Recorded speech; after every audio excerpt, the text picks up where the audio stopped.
Amen. Take a seat. You guys doing good today? You're looking good. My name's Mike. I'm one of the pastors. I'm excited to be here this morning. It's going to be a good morning. It's going to be a good week. It's a holiday. Time off work, time off school. I think probably for a whole lot of people around our country, this is second only to Christmas on the list of our favorite holidays, right? Just like how many of you guys, show of hands, how many of you are pumped for this week? Yeah, it's Black Friday week, baby. There's not another week like this all year. The best part is that Black Friday Eve, we stuff ourselves with enough calories to shop for 20 hours straight. It's amazing. I want to kick off Black Friday week by finishing up this Beyond Me series that we've been in for the last few weeks. Next week, we're kicking off a brand new series, a Christmas series called The Thrill of Hope. And if you're someone who feels like you could use some hope in a hope-starved world, you're not going to want to miss it. If you know someone who could use some hope, invite them to come with you. But Beyond Me, for the last month, we've been taking a look at what God has to say about how we can live the lives of impact and purpose that we were created for, even in the middle of a world that constantly invites us to settle for something less. We've taken a look at the fact that when we realize how incredibly God loves us and how generously He provides for us, it sets us free to create a better future for all the people around us that our lives are crashing into, to write a better story for a broken world. And as we close the series, I kind of want to bring that full circle and take a look at something I think is foundational to making that happen. But it's a mindset and it's a practice that's really difficult when you're surrounded by the culture we are surrounded by. This morning, we're going to dig into what God has to say about gratitude. Because I am convinced that in order for us to live lives that echo beyond ourselves, we have to have a lens and a lifestyle of gratitude. But it's really hard. Because we're bombarded from an early age with the message that to make our lives count, we have to accumulate more stuff and more success. With this message that to be satisfied, we have to get more and cling tightly to everything we've got. But every one of us who's ever believed that lie for any amount of time knows that there's just something totally empty about it. So what do? Well, it's not an accident that we're talking about gratitude on Thanksgiving week. This week where we set aside a day just to be thankful for everything we've got, which, by the way, is an incredibly healthy thing to do. Because for all of us, when we zoom out from the problems and the frustrations that are right in front of us, we have a whole lot to be thankful for. Certainly more than the pilgrims who invented this holiday. I've been thinking about that this week, like what I have to be thankful for versus what they have to be thankful for, and I realized, number one, they didn't even have football. So they had to spend the whole day talking to their extended family, and So we have that. And number two, I don't know if you've ever thought about this, but I was thinking about it today. They had hats with buckles. I've never understood why that happened. I like to imagine that their hats were just falling off and blowing away so much they had to have an emergency meeting. And one guy stood up and was like, I don't know, Jedediah, let's put buckles on them. Get them real tight around the skull. That'll be comfortable. So I guess the upshot of that is, if you can find nothing else to be thankful for this week, be thankful you don't live in pilgrim times. But seriously, it's interesting to think about Thanksgiving through the lens of gratitude, because somewhere along the way we kind of lost this entire holiday as it got enveloped by the materialism and commercialization of Christmas. Like, instead of sitting around a table together, being intentional about remembering all the things we're grateful for, all the stuff we've got, so many of us are going to sit around tables together looking at ads for all the things we don't got. The newer, bigger, better, shinier stuff that we don't really need but we really want, so we've convinced ourselves we really deserve. And there's a direct link, you guys, between our level of satisfaction with the things God has given us and our willingness to live a Beyond Me lifestyle, to give our time and our abilities and our resources away for the sake of other people in a way that makes an impact and a difference. I think one of the greatest inhibitors to impact in our lives is ingratitude. Because it causes our focus to just shift inwards, and when we're looking inwards, we miss all of the opportunities that surround us every single day. And we've all been there. We've all suffered from this. Like, how many of you have ever been accused of being ungrateful? So just wait up. I don't want to make you raise your hands for that. That could be awkward. I want to put you on the spot. Let me rephrase that question. By a show of hands, how many of you have ever been 8 years old? Yeah, all right, cool. This is a universal condition that we struggle with. And so what I want to do this morning is not beat us up over that. Because being entitled is part of being human and it's part of being alive. But it's limiting and it's destructive. And so today what we're going to do is take a look at a story from the life of Jesus that gives us a really cool picture of the beauty that gratitude can unleash in our souls and in our world. So if you got a Bible or a Bible with you, you can crack it open to the book of Luke, chapter 7. If you hit Mark, keep going. If you hit John, go back. If you don't have a Bible, no worries. The words are going to be up on the screen. And if you don't own one, please grab one from the Next Steps table before you go. They're free. They're a gift to you. We love them when they disappear. But Luke 7, we're going to pick up the story in verse 36, and this is what's going down. Jesus has been invited to go have dinner at the house of a Pharisee named Simon, which is pretty surprising if you've been following along with the story up to this point, because the Pharisees were these religious and political elites who hated Jesus' guts. Because he had this thing where he kept telling them that following God is not about like checking off the boxes and earning your own salvation. It's about accepting this free gift and allowing him to transform you from the inside out. But the Pharisees were really self-righteous box checkers, so they didn't want to hear that. But Jesus is a pretty captivating guy, and so Simon invites him over for dinner to ask him some questions and learn a little bit more about him. This is what goes down in verse 36. It says, "But one of the Pharisees, Simon, invited Jesus to have dinner with him. He went to the Pharisee's house and reclined at the table." It's a pretty innocuous sentence, right? Jesus accepts a dinner invite, he goes, he sits around the table like everyone else. And if we didn't know any better, we wouldn't realize there's something missing here. Some details. And as we read on in the story, we figure out that they're not just details Luke forgot to write down. It's something that didn't happen, and it's kind of a big deal that it didn't happen. See, in the first century, when someone came over to your house for dinner, especially if that person was an honored guest, there were three things that you do for them. First, you'd give them water to wash off their feet. Because back then, everybody wore like the Jesus scrappy sandals, and there were no paved roads. And the unpaved roads were full of dirt and mud and a whole lot of animal poop. So your feet got pretty nasty, and you don't eat dinner with gross feet. So you give them water, wash off your feet. The second thing you do is give them oil to put on their heads and faces. I have no idea why, but that's what they would do. And the third thing you do is greet them with a kiss. And in the spirit of Thanksgiving, when we're talking about gratitude, I just like to say, for the record, I'm pretty glad that our culture has dropped that one. Like, I can live without kiss greetings. So, but that's what they did, and Simon did none of those things for Jesus. And culturally, that wasn't like a slap in the face type of an insult, but it was a power play. It was Simon's way of communicating to Jesus right off the bat that he wanted to learn about Jesus, but not from Jesus. He didn't quite consider Jesus his equal. And Jesus is chill about that, because he's Jesus. He already knew that's what was going to happen before he showed up, and Simon tried to insult him like that. So he just sits down around the table, and then something goes down that shifts everybody's paradigm. This is what it says. A woman in that town who lived a sinful life learned that Jesus was eating at the Pharisee's house, so she came there with an alabaster jar of perfume. As she stood behind him at his feet weeping, she began to wet his feet with her tears. Then she wiped them with her hair, kissed them, and poured perfume on them. First things first, it says she lived a sinful life. Haven't we all? But this phrase here is actually a euphemism that indicates she was a prostitute. This is a woman on the absolute lowest rung of the Jewish social and religious ladder. Like, given the life that she lived, she didn't have any business being anywhere near this dinner party. And yet she showed up, and not only showed up, interrupted the entire conversation. Started like bawling her eyes out on Jesus' feet and poured this expensive perfume on there, and was like washing his dirty, filthy feet with her hair. And let's have an honest moment. That's weird. That's a weird thing to do, to rub your hair on some random guy's dirty feet. And it was not less weird 2,000 years ago. In fact, it was probably more weird, because in their culture, women were not allowed to touch men in public. And so this thing that is going down, that everyone around the table is watching, is absolutely shocking.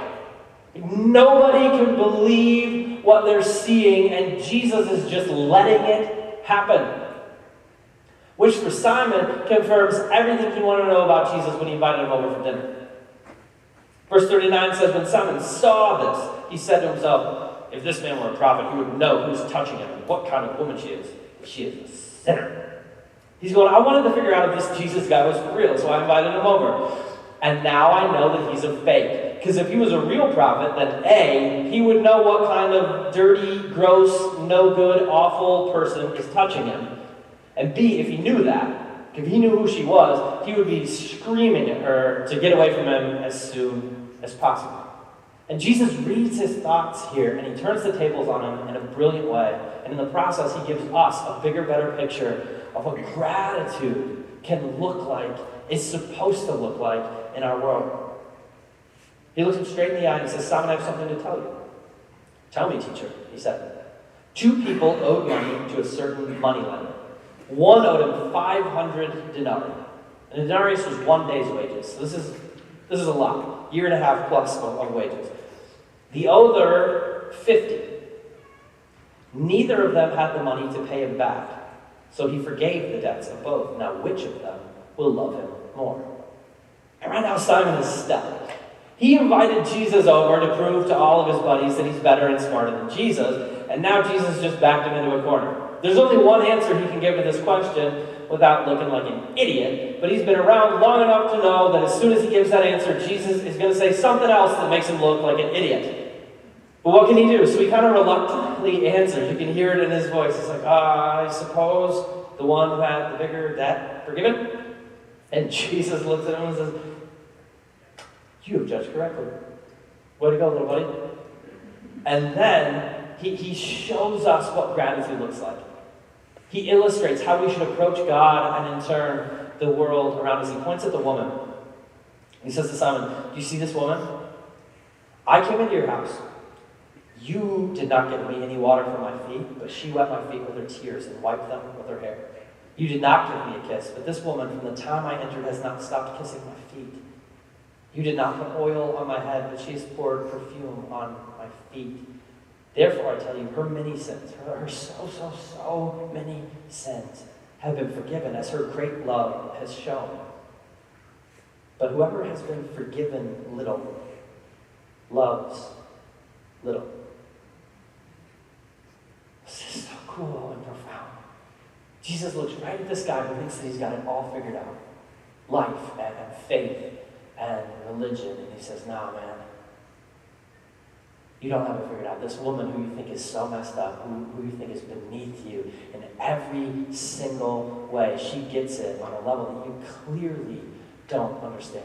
This radical display of thankfulness that she just put on in front of everybody demonstrates that she understands just how broken, just how lost, just how messed up she was without me, and just how huge my love and forgiveness are. She has been forgiven much.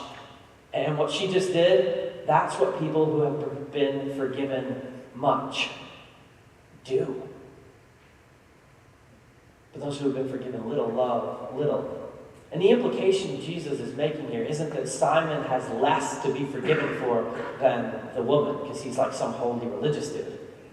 It's that Simon foolishly thinks he has less to be forgiven for than this woman. He thinks he needs Jesus less. He thinks he has earned his righteousness by the deeds that he's done. He thinks he deserves salvation. So he's ungrateful. Because I read this story and I can't help but feel like it's so easy, at least for me, to live life a whole lot more like Simon than like the woman. To just be self-righteous and entitled in life of faith. To let our gratitude shrivel up inside of us and atrophy from a lack of use because we're so convinced of our own worthiness that we don't have any space left inside us for thankfulness. And that's tragic. It robs us of beauty. It limits the impact that we're able to make, and it cuts us off from healthy relationships with God and with other people. And so this morning I want to draw out 4 things I think we can learn about what an attitude of gratitude looks like from this incredible woman and her interaction with Jesus. The first one is this: gratitude is unlocked by grace. Gratitude is unlocked by grace. Jesus said it. When you're forgiven little, you love little. But when you're forgiven much, when you realize the depth and the breadth of the forgiveness you've received, you love much. Forgiveness and gratitude are intimately tied together. So much so that grace and gratitude have the same etymology. They both come from the same Latin root, gratis. Because when we get caught up believing, right, that we deserve everything we've got, That we've become so awesome at jumping through all the hoops of religion, that we've kind of earned righteousness and earned salvation. We don't need Jesus, then it's really easy not to be thankful for the salvation we've received. But when we step back and see rightly just this gap that exists between our brokenness and his holiness, it allows us to be wowed and amazed that the God of heaven stepped into our story and gave his life for us. And when that reality, the hugeness, the ridiculousness of that love is the lens through which we see the world, it unlocks gratitude in our lives. Not too long ago, we were coming to the end of a pan of brownies in the Howard house, and Jenny wanted to wash the pan, and so she gave one brownie each to the 3 kids who were inside the house, and then Jimmy walked in with a friend. And she told them, Jimmy, there's one brownie left, you can split it if you want to. And every parent in here can guess what his response to that was when looking at his brothers and sisters. What, do they get a whole brownie? I only get half! So I called him over and choked him a little bit. Just kidding, I've never even considered doing that. I called him over and we did this question and answer that he's become really fond of lately. I said, Jimmy, come here. What do you deserve? And he mumbled back to me the answer that I wanted. Nothing. I said, oh, so compared to what you deserve, what is half a brownie? Half a brownie more than I deserve. Said, oh, it feels like you're winning, dude. And then he looked at me and said, Dad, thank you for being so helpful and wise. I think in this moment our perspective has shifted forever. That, or he rolled his eyes and mumbled whatever. I don't remember which one of those happened. But honestly, sometimes I'm convinced that the difference between bitterness, the sense that we're owed more than we're getting, the world is holding out on us, and beauty, the sense that life is a gift and there are blessings all around us, is simply a matter of perspective.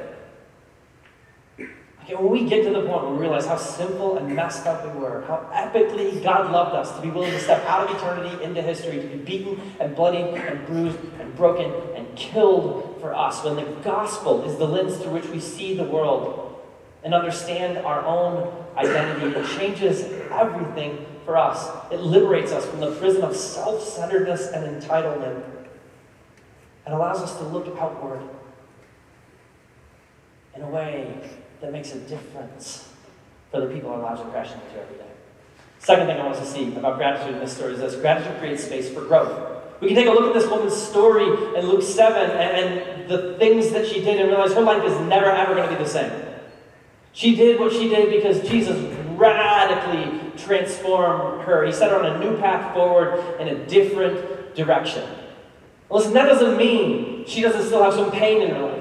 And she doesn't still have some scars that she's dealing with. She's poor. She's been used and abused. But here's the thing about gratitude. It allows us to celebrate who we are becoming, rather than grumbling about the broken road we had to take to get there.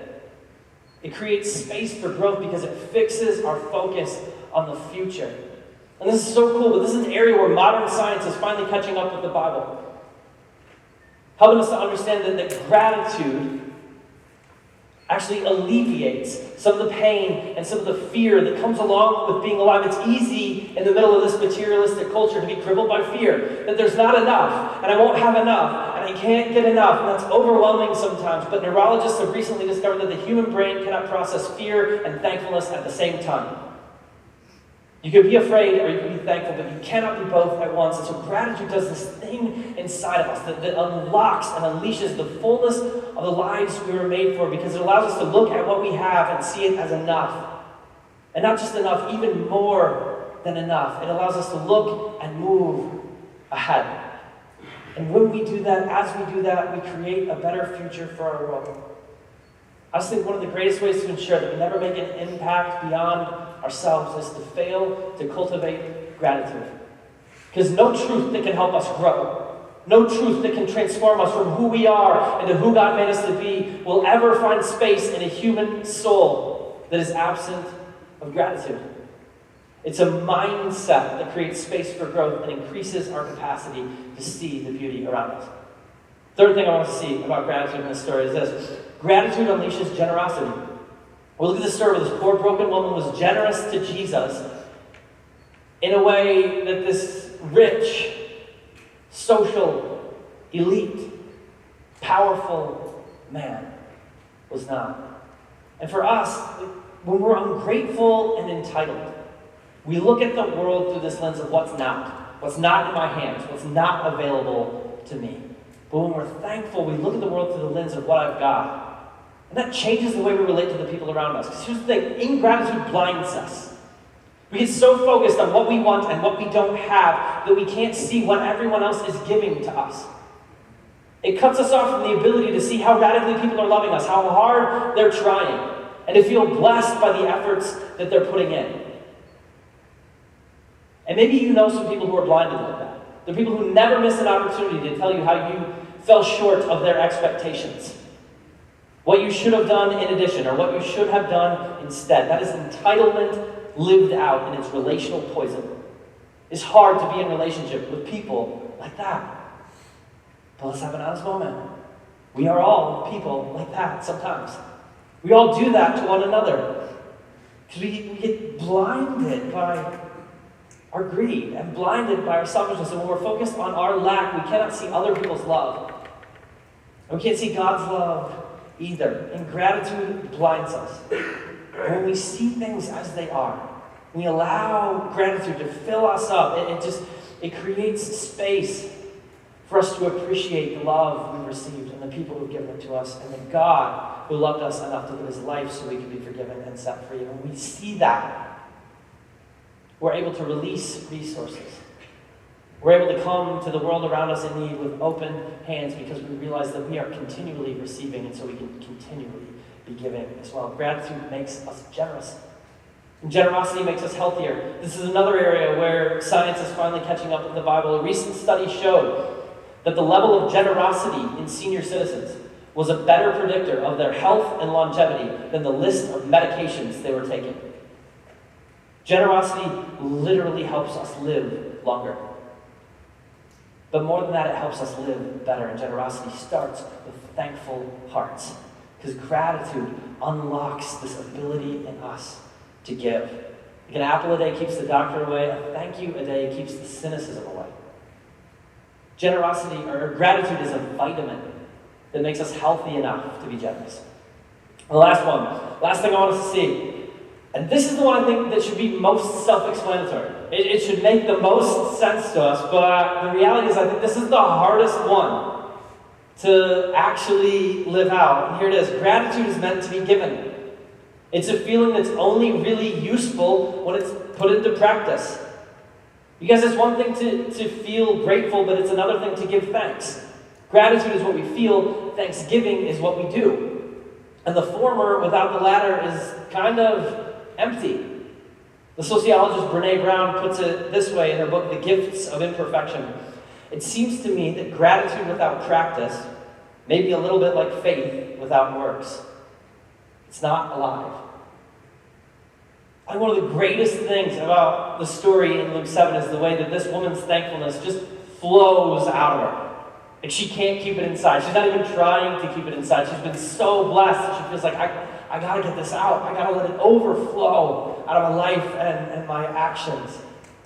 And the same thing's true for us a couple thousand years later. Real gratitude overflows in our life and our actions. It's expressed in actions and words of thankfulness. It does something inside of us that changes the way we live. And if it doesn't, like if our gratitude isn't changing the way we talk and the things that we do and the way that we're living, then it's probably time to have a gut check moment and ask ourselves whether we really are as thankful as we think we are.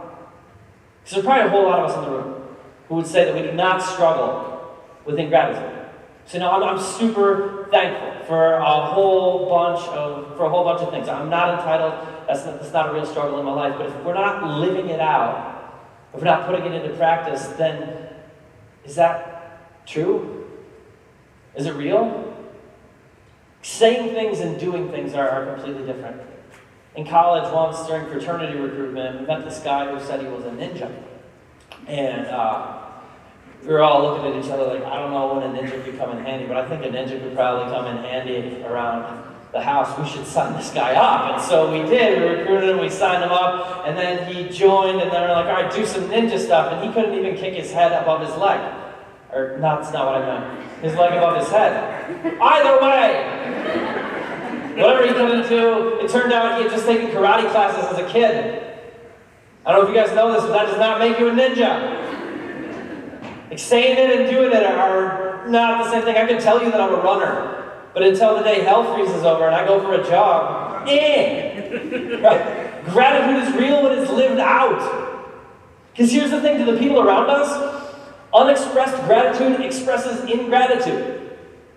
They don't know that we're thankful for them unless we tell them and we show them that we're thankful for them. It's not human to assume, everyone's probably thankful for me. Except for weirdos. They're the only people who do that. So, like for us, even if it's unintentional, to this God who gave us everything, to the people who've given us more than we deserve, who've shown us love, unexpressed gratitude expresses ingratitude. Because we're commanded in the Bible no less than 38 times to give thanks. Not feel thankful, but give thanks. Gratitude is a spiritual muscle that's meant to be exercised. And it makes an impact when we do that. So it's Thanksgiving week. This is the one day a year we set aside to get all our thankfulness out, because heaven forbid we got to do it every day. But as we approach this holiday that's about gratitude, I want us to learn from the woman in Luke chapter 7 that gratitude is unlocked by grace. Gratitude creates space for growth. Gratitude unleashes generosity. And gratitude is meant to be given. And I want to challenge everybody in here today to take one step forward toward cultivating a heart of gratitude in your life. I've been doing something now for a while. Every morning I sit down and I write down 3 things that I'm thankful for, which has been kind of intense. I'm not as good at it as I thought I would be, which is kind of humbling. Like, oh, great, I haven't been titled. I'm not great. Like, whoa. But it's been really healthy for me to do. And some mornings I write down stuff like, I'm thankful for the gift of marriage. Just the grace of being loved despite my many, many flaws. The chance to be challenged to be better and love more self-sacrificially and to walk forward in life hand in hand with another person. And some mornings I write down stuff like tacos. I love tacos. For what it's worth, I wish we ate tacos instead of turkey on Thanksgiving. I'm not even sorry that I said that. If you're offended by it, tough luck. It's true. Tacos are better. But it's been cool and healthy. And what I want to do this morning is not invite you to make that a daily practice. We're all busy. We got stuff. If you want to make it a daily habit, I recommend trying it. It's really cool. It's been healthy for my heart. But and instead of trying to do that for the rest of your life, I want to challenge you this Thanksgiving week to write down 5 things that you're thankful for. Think of 5 things that you're thankful for. Don't just leave them in your mind. Write them down. And then take at least 2 of those things and express gratitude. Say thank you to somebody. Whether it's with words, or a card, or a gift, or an action. Express gratitude to 2 of the people that have made some of those 5 things happen. I know for some of us that's intimidating. It's just not something we've done a whole lot. And so if I'll still give you an A on the project. One of them is God. He deserves it. So you can pray and thank God for all that He's given you. But I dare you this week. I dare you to sit down and write down 5 things you're thankful for and express gratitude to at least 2 people. Because I think you will find transformation when you do. It'll change you and it will change them. Because when we're grateful, we are most fully alive. Thankful hearts and thankful attitudes create space for us to enjoy everything that comes our way, to see all of life as a gift from a generous and abundant giver to whom we owe everything. It's the grateful people who suck the marrow out of life. Because when our hearts are full of gratitude, the world around us paints itself in more vivid and beautiful colors. And then, you guys, then we're set free to live beyond need lives. We pray. God, thank you. Thank you for your love. Thank you for your grace. Thank you for forgiveness, which changes everything about our world. Everything about what we see when we look in the mirror. Everything about what we do as we relate to the people around us. We're so grateful for who you are, for the love that you've given us, and we pray that you do a thing in our hearts. God, in a world of entitlement and greed and selfishness and self-righteousness, we'd be able to step back and realize just how huge the gift of your love is. Just how much we've received from you. And then we walk out of here today with thankful hearts, as grateful people, more full, more happy, more healthy, more ready to live beyond ourselves, to release the resources that have been placed in our hands for the sake of the people around us. Thank you, God. Create hearts of gratitude in us. In Jesus' name.